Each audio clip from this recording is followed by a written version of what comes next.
You don't deserve any of this. My mother-in-law, Sarah, shouted as she threw all my clothes, cosmetics, bags, shoes, and accessories into a pile. She stood with her back to the empty closet, staring up. You married into my family, right? And yet you keep wearing all these fancy clothes. How many times have I told you to dress more modestly? You need to be punished, she continued. Take off your clothes and kneel on the floor in just your underwear.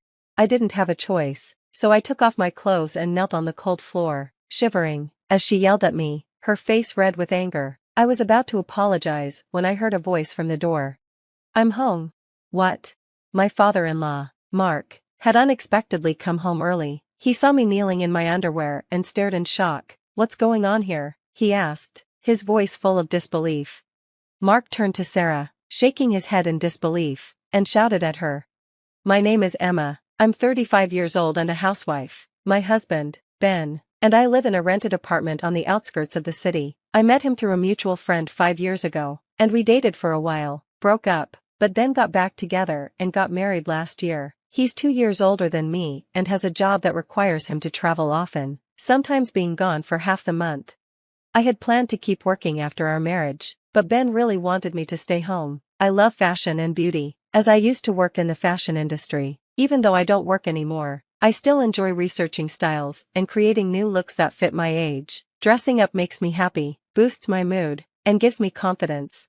Before we got married, Ben used to praise me for my style. He'd always notice when I wore something new or changed my hairstyle, and I loved how kind and attentive he was. His parents were also nice to me. We lived in the same neighborhood and would occasionally have dinner or go on trips together. They were always considerate of us as newlyweds, giving us space, but also being supportive. I got married later than my friends, but I was happy with the family I married into. One day, both Ben's parents got sick at the same time. They said it was just a cold, but since they were over 70, I worried it might be something worse. I wasn't the only one concerned, Ben was too. So, I started going back and forth between our place and theirs to help them get better. I'm really sorry for the trouble, they told me. It must be exhausting for you to take care of us with everything else you have to do. Don't worry about it, I replied. Ben and I just want you both to feel better soon. It's not a problem at all. It was no trouble at all. Their house was only a 10-minute walk away, and I just made extra food when I was preparing dinner for Ben and me. You're so kind and reliable, Ben's dad said. It would be perfect if you and Ben moved in with us. Sarah, his wife, quickly scolded him. Don't say things like that. They just got married. Of course, they want to live alone, right, Emma? I was put on the spot, but I smiled and didn't say much. While I didn't love the idea, I didn't mind it either. I had lost my parents when I was young and had been raised by my grandparents, so I longed for a family connection. If living with Ben's parents made them feel more secure, I was open to the idea. When Ben came home that night, I brought up the idea of moving in with his parents. To my surprise, he agreed right away. I think it's a great idea, he said. They're getting older, and it'll put my mind at ease knowing you're with them. I also worry about you being alone when I'm away. If the three of you are together, I won't have to worry. The next day, we made plans to move. When we told Ben's parents, they were thrilled. They quickly prepared a room for us and made sure everything was ready for our move. We planned to move in after our lease ended in a month. That month passed quickly, and I said goodbye to my neighbors. Welcome, Emma and Ben. We're so happy to have you here. Ben's parents greeted us on moving day. Thank you, Sarah and Mark. I'm happy to help with anything you need, I said. Ben added, and I'll do my best to help out too. Oh, by the way, I have a business trip in a couple of days. It'll be for 3 weeks this time. So, take care of Emma, Mom. We decided to celebrate our first day together with pizza and wine, and it was a great start. A few days later, Ben left for his trip. Normally, I'd feel lonely when he was away, but this time, I wasn't alone. His parents were with me. I decided to get to work right away and started doing my chores enthusiastically. I ran the washing machine first and vacuumed the floors. Just then, Sarah came home, while Mark was in his room reading a book.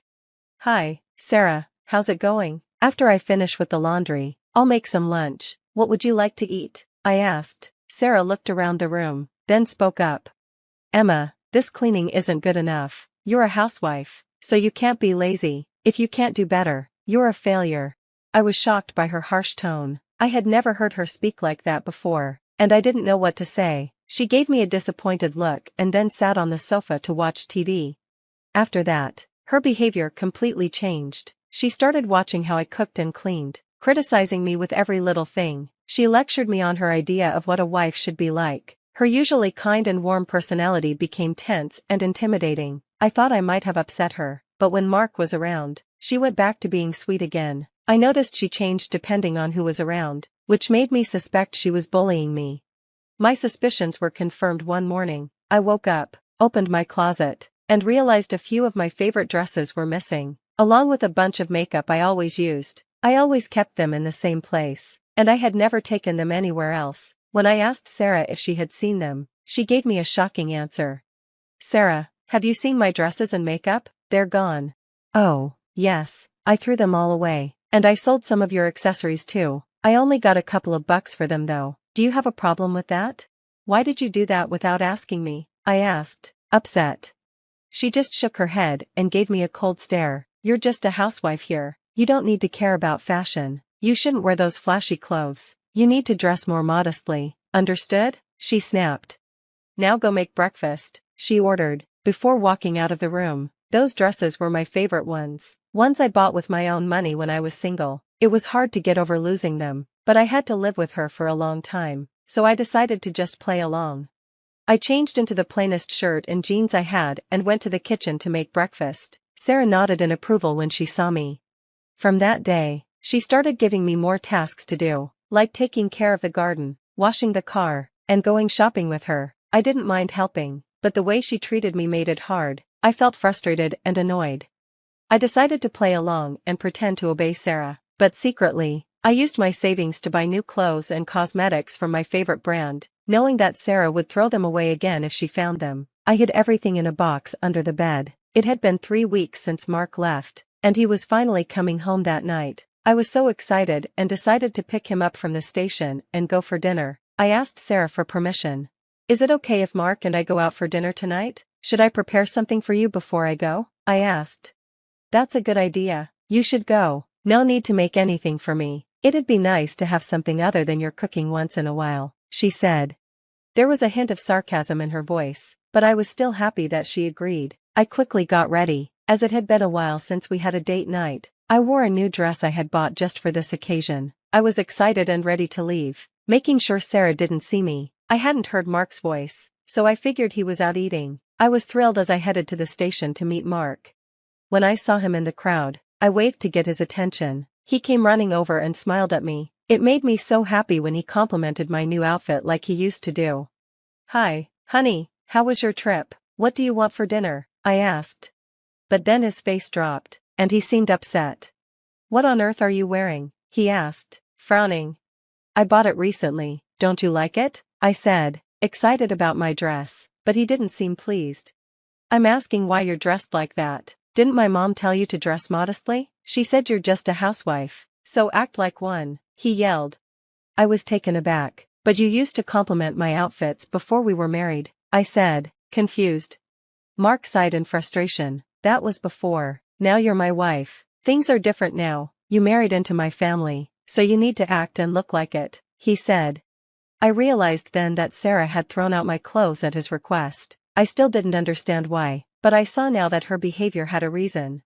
Feeling upset, I stayed quiet, and he grabbed my arm. "Let's go home. We need to talk about how a wife should behave," he said. I didn't want to cause a scene in public, so I followed him quietly. I briefly thought about leaving, but I didn't have a job, and the money I had saved wouldn't be enough to support me, so I decided to wait it out. We drove home in silence. When we got there, Sarah was in the living room holding a big blue garbage bag. I saw that it was full of my clothes, makeup, shoes, and accessories. I ran to my closet, but it was completely empty. My new clothes I had hidden were gone too. Even my shoes were missing. "I can't trust you," Sarah said coldly. "This is a punishment for not obeying us. You can't dress like that anymore. Just wear your underwear." That was too much. I couldn't accept it. In a burst of anger, I grabbed the garbage bag from Sarah's hands. Mark yelled at me in rage. "Hey, don't be rough with her. Who's paying for everything here? If you keep this up, I'll kick you out," he shouted. I had no words to reply. It was true that Mark took care of me, but Sarah had gone too far. Take all your clothes off and get on your knees. If you apologize, we'll go easy on you, Mark ordered.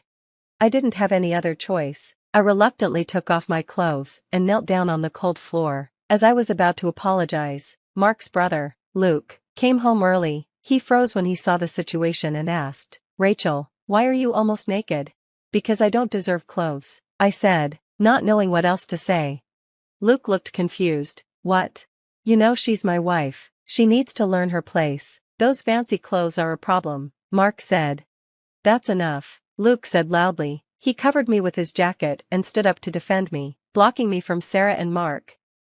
"What do you think you're doing? This isn't a lesson in life. It's abuse. I'm done with both of you. I want a divorce from you too. Josh, don't ever come back here," Luke shouted. Both Sarah and Mark were shocked. They thought Luke would side with them, but they were wrong. "Why divorce? No, please don't leave me. I don't know how to live without you. I'm sorry, I'll never do it again. Please forgive me," Josh begged. "Dad, do you really want to break up our family? Please, I'll apologize," Sarah added. Luke shook his head in disgust. "You're apologizing to the wrong person," he said, before turning to me. Both Sarah and Mark knelt in front of me, apologizing. I wasn't sure I could forgive them, even if I can't make a living on my own. "Living with you is 100 times worse," I said. They both started to panic, saying, "Oh no," but with Luke's help, I was able to file for a divorce. He even offered me financial support, which I initially refused, but eventually accepted when he insisted.